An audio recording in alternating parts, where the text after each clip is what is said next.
Hey guys, welcome back. It's your brother in Christ, Weston. Thanks for joining me today. So today's article comes out of End Times Headlines. Let's get into it. So this is pretty nuts. I wanted to talk about this last week and I just never got to it. So it says here, scientists have created the world's first lab-grown synthetic embryo. You heard that right. You heard it here first. Not really. A synthetic embryo. So creating the womb outside of a woman. Now, women's rights and women in general today are being so attacked that, I don't know if I can say some of those things on here, and I won't, but just anything is a woman these days, right? And rather, you're just becoming obsolete at this point, which is pretty nuts. The way culture and the way it just, there's all these, obviously all these ramifications and things that are happening that have been tied into that with culture and just society. So we can talk about that maybe on another time where I don't get banned. Let's see here. It says here, scientists have created the world's first lab-grown synthetic embryo, a groundbreaking moment in science that has reignited a fierce ethical debate. And it should. It most certainly should. Led by molecular geneticist Joseph Hanna, a team of researchers at Israel's Weizmann Institute of Science managed to create a synthetic mouse embryo in a lab without fertilized eggs or a uterus, potentially allowing us to get a glimpse of what happens in the early stages of human pregnancy as well, which... it's almost like you don't know what happens, and I guess we don't. But when you say that, all I hear in my head is Tower of Babel, acting as gods, acting to try to usurp God, to be God. We talk about this all the time on this channel. There are things that on the surface look amazing, like I'm sure this could be used for amazing, amazing things. The issue is that we live in such a dark and wicked world. It's not that I'm some pessimist or in the sense that, there can be good things that are used from this and bad things. It's that the intention always seems to be it's from a bad place, and the surface level is that we're going to present you with some false narrative. And really, we are making designer babies. We are making hybrid humans. We are making Nephilim. You're just doing insert giant here, insert hybrid person here, man and animal, man and bug, man and creature, man and sea animal, man and insert something that's of a different flesh together in this synthetic womb. It just leads us back to the Genesis story of celestial flesh and terrestrial flesh coming together. How does that happen? The angel transforms into a human, and has the body parts of a human, but is still celestial in his DNA. I don't know. But we know it happened.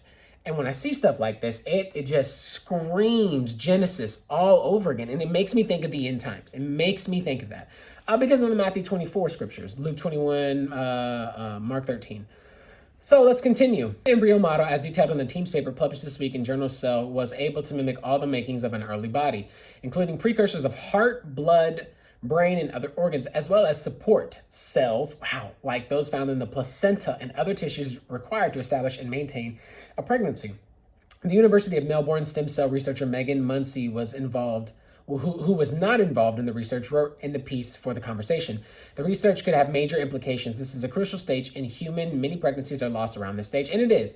We don't really know why. That's weird. Munsey wrote, having models provide a way better understanding of what can go wrong and possibly insights into what we may be able to do about it. And that's true. When my son was being born, I wasn't worried all the time, but I just didn't realize like the ability to just have a miscarriage and the sadness and the grief about that. And it has nothing to do with the woman. It's just it's the sin of the body. It's the way the body is. Like there's ways that we can help with that.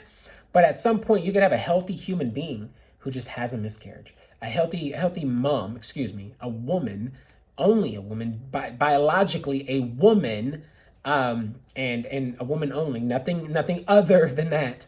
And she has a baby. And as she's going through this process, there's all these syndromes, all these things that can happen, and it's incredibly grieving, I'm sure, and I'm saying that from a place that I can't even understand, and I hope I never have to. Um, but it's sad. It's super sad. Um, and I can see when you do stuff like this how you would want to say, well, this is stuff that we could prevent. Every child that would be born can be born. There's something about that that makes me not want to cross that line, because in that sense, it's almost like I'm playing God. Now you could use the same conversation with saying you could save somebody's life later on if they're not a baby. What I'm saying is if there's things out there that can do that, that's great. And if there are ways, I'm not trying to take the baby out of my wife into a synthetic womb where it's not, he or she is not nurtured here where they are supposed to be. You see what I'm saying? And at some point you are, it's like something out of Aliens or something like that, right? It's like this egg, and I think of some, honestly, just go somewhere demonic with it, and being all honest with you. And it just sounds nuts, like doctors being all over it, and this is my spoon, but they're like, and they're poking it and doing all kinds of things, and now they're adding this to it, and now they're dumping this on top of it that was water, and it's just like, I in my head I'm like, something ethical is wrong here, and in a way it's almost like man playing God, and I will preserve this life because I say so, not because the Lord says so. So let's continue. Real model, however, only survived 8 out of 20-day mouse embryonic cycle, a critical drawback that is given the stated goal of renewable bio. The company founded by Hannah and commercially fund this research. The startup's goal is to develop synthetic human stem cells in an attempt to solve human health crisis. See? A science which experts say won't be ready for decades. In short, BioNeuro wants to create embryo stage versions of humans. That's crazy. So that it can harvest tissues for transplants. Critics who spoke with MIT Technology Review said that it wasn't time to talk about the creation of synthetic human embryos, especially given the greater political context and controversy surrounding the research. It's absolutely not necessary, Nicholas Revon, a stem cell scientist at Vienna's Institute of Molecular Biotechnology, told the magazine. So why would you do it? I'm just going to leave it there because that's the ultimate implication. Why would you do it? And coming as a believer, coming from a background of Christian belief, Christian history, or just Bible history, there is something very Babel-esque,